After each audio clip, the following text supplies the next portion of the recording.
নিয়েছি সেটা আমার ব্যক্তিগত স্বার্থের জন্য আমি নেই।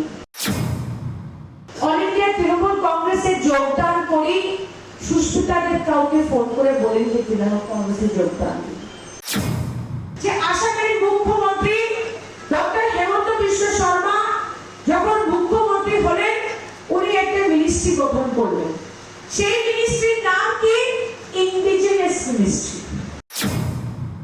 যদিও আমি মঞ্চের থেকে আপনাদের সম্মুখে এসে বক্তৃতা দিচ্ছি, এই সভাতে আমি মনে করি যে যোগদান করবেন, আপনারাও কর্মী। আমরা সবাই আজকে এখানে সমবেত হয়েছি আমাদের নেত্রী মমতা ব্যানার্জির আশীর্বাদে। 16 তারিখ আমি কলকাতা যাই এবং সেখানে অল ইন্ডিয়া তৃণমূল কংগ্রেসের সাধারণ সম্পাদক অভিষেক ব্যানার্জির সঙ্গে প্রথম দেখা হয়। তারপরে ওয়েস্ট বেঙ্গলের শ্রদ্ধেয় মুখ্যমন্ত্রী মমতাদির সঙ্গে দেখা হয়।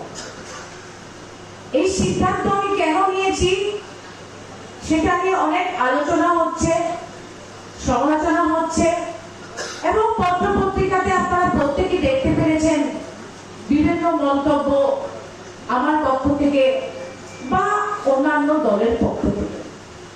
আজকে আপনারা যারা এই সভাতে উপস্থিত হয়েছেন বিভিন্ন দল থেকে এসে সিদ্ধান্ত, একটা নতুন রাজনৈতিক যাত্রা আসামে শুরু করার যে সিদ্ধান্তটা আমি নিয়েছি সেটা আমার ব্যক্তিগত স্বার্থের জন্য আমি নেই।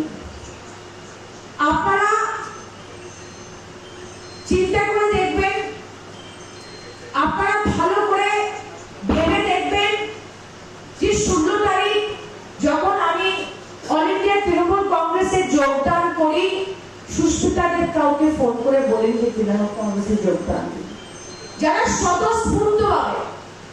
স্বতঃস্ফূর্তভাবে অল ইন্ডিয়া তৃণমূল কংগ্রেসে যোগদান করতে চেয়েছে বিভিন্ন দিক থেকে, আজকে কাছাড় হোক, হাইলাকান্দি হোক, করিমগঞ্জ হোক, লোয়ার আসাম হোক, আপার আসাম হোক, যেখান থেকে আমার কাছে ফোন এসেছে আমি তাদেরকে স্পষ্টভাবে বলেছি যে চিন্তা ভাবনা করে আপনারা পদক্ষেপটা নেবেন।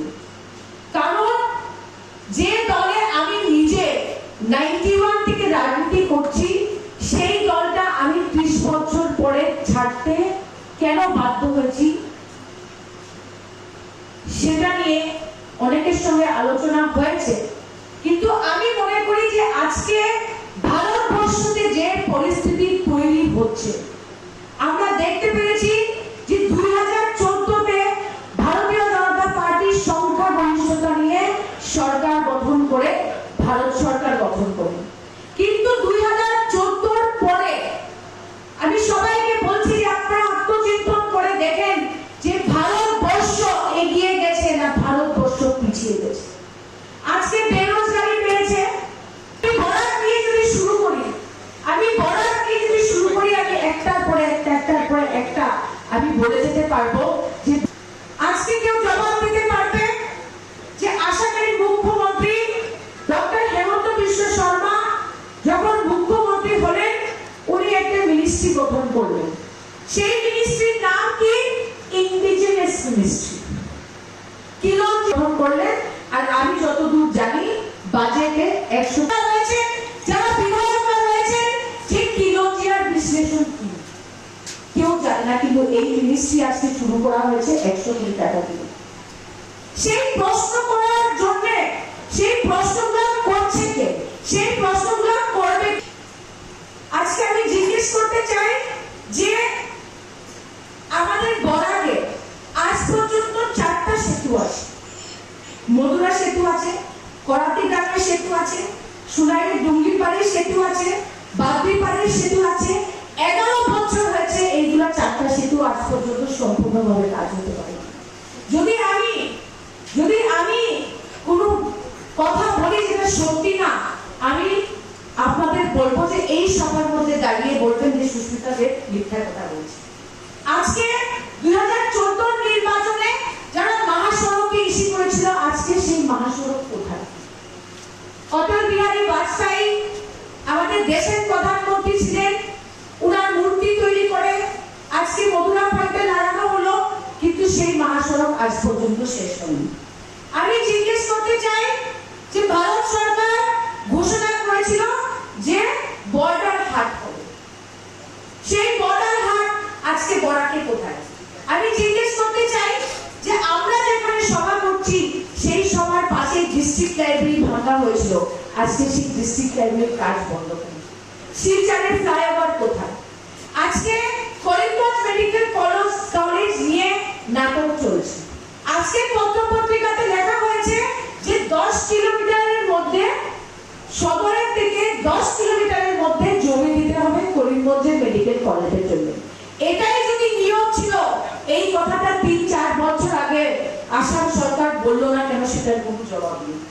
আজকে মিনি সেক্রেটারিয়েট সচিবালয় যেটা কংগ্রেস গভর্নমেন্ট ঘোষণা করে গেছিল, সেই সচিবালয়ে আজ পর্যন্ত শুধু বাউন্ডারি ওয়াল হচ্ছে, আপনারা গিয়ে দেখে নেবেন। আজকে আমি জিজ্ঞেস করতে